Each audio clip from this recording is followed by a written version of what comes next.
Welcome to the Redco Group vidcast. I'm your host, Tracy Johnson. Today we'll learn about the work of the Family Services Division of Raystown Developmental Services in Huntingdon, Pennsylvania. RDS serves families in Huntingdon, Mifflin, and Juniata counties. The professional staff here is committed to providing quality services to empower individuals and enable them to lead full, satisfied lives within their community. RDS became a part of the Redco Group in 2007. Let's go inside. Today we'll be talking with Trista Mitchell and Tammy Karawick. Trista is the manager for Family Services Programs, and Tammy is the coordinator for the Family Group Decision-Making Program. So Trista, tell us about the types of programs that you and your staff provide to the community. Within the Family Services Division of RDS, we provide several programs. The first would be the Family Preservation and Reunification Program. And with that program, we're either working with families that have either lost their children to foster care or they're at high risk to losing their children to foster care. And it's our job to go in and either reunify the family if the children are in fact in foster care, or our job is to help prevent that foster care placement from happening. And the workers in that program really do whatever is necessary to accomplish those goals. Our goal in that program is to just keep families intact, no matter what we need to do that. The Proud to be a Parent program is another program that we provide to the community. That is an evidence-based parenting program, and we use the Nurturing Skills for Families curriculum in that program.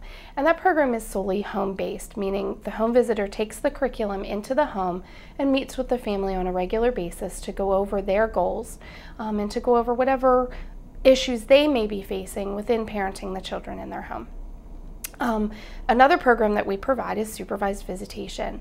Supervised visitation is a program that provides the space, the staff, and the documentation for families that, for whatever the reason, part of that family may not see their children unless it is supervised.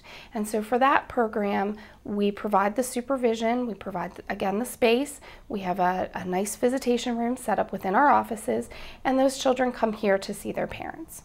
Another program that we have is our newest program, and that is our Family Group Decision-Making Program. Within Family Group Decision-Making, we provide the support to a family who is facing a crisis and needs to come together to develop a plan to address the issues that they're having that are causing the crisis. So now Tammy, you're coordinating the newest program in Family Services. Tell us what makes Family Group Decision-Making so unique. Family Group is actually a shift in the way we provide services to families. Typically what happens when a family is in crisis is that the caseworker goes in and she assesses possible concerns that are within the family, and then she comes up with goals that will address those concerns. With Family Group Decision Making, we have the service providers, the caseworkers, sometimes their attorneys, and the family, and any other people that they would like to include in the process in a room together. And we look at the concerns. The agency identifies bottom line concerns, and then we all leave the room and the family is left to develop a plan of their own. So we empower the families by doing that and allow them to come up with a plan that works best for them. And Trista, how can people access your services? The majority of our programs are funded through Huntingdon County Children's Services. And so for most of our programs, you have to be involved with that agency in order to come through our agency for those programs. However, if anybody is curious as to whether or not they qualify for those programs, they can always call RDS and we can lead them in the right direction. We do have some other funding sources, and we do have self-referrals for some of our programs. You can self-refer for supervised visitation. So families can come directly to us and request that service. They can either private pay, or we do receive a small portion of a block grant called the Human Services Development Fund, and families, low-income families, can be funded for that program through that grant. Now Tammy, what's been the community's reaction to this program? We've kind of had some mixed reviews. We've had some people that have been skeptical of the program, but we've also seen overall tremendous support for the program. A lot of the service providers in the community have sent staff to be trained as facilitators and have provided space and so on for us to conduct the family group conferences. And Trista, what qualities and skills do you find important for a person working in this field?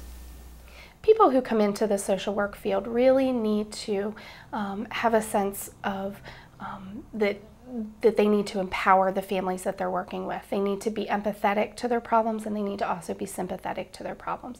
So we're looking for very compassionate people and people who have the self-assurance to go out and go into people's homes and provide these services in their homes, because it is a very challenging position.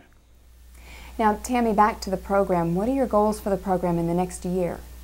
Currently, all of our referrals come through children and youth, and what I would like to see is the community make funds available so that families can be referred to the program, perhaps from mental health agencies, so that we're able to maybe help them address the concerns before they ever have to be involved with children and youth. Thank you, Trista and Tammy.